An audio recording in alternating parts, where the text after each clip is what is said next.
So Nelson is both types. No, Nelson is really just an employee, but he can be treated like a person. He can fill the role of a person whenever we need him to, although he still is an employee at all times. So for example, ready to blow your guys' mind? Ready for this? Ready for this, guys?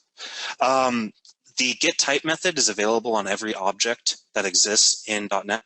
And what it does is it returns a type object. The type object allows us to get the name of the type that this object is. So watch what happens when I run this. You'll see console application one.person followed by rainbow dash, which, as you see, is the first person that we instantiated and printed.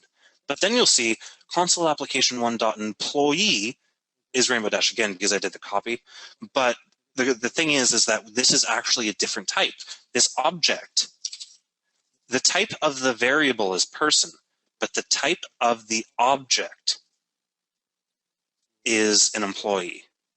And that's kind of one of the fundamental things about polymorphism, which we are definitely getting into. Just while you're there, GetType, does that, how does it differ from like using typeof? Well, see, watch this. If I did typeof right here, actually typeof can't accept those. If I were to do typeof person.fullname, that would always print out person.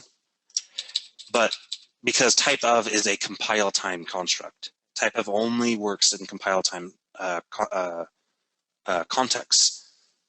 GetType gets the type of the object, not the type of the variable. Because the type of the variable is person. The type of the object, in the case of line 41, is employee.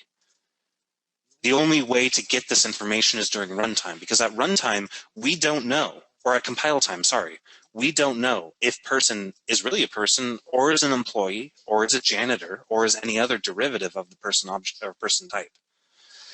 So this is an example of a polymorphic method, a method that returns different results depending on what type the actual, real, true, bare metal object is.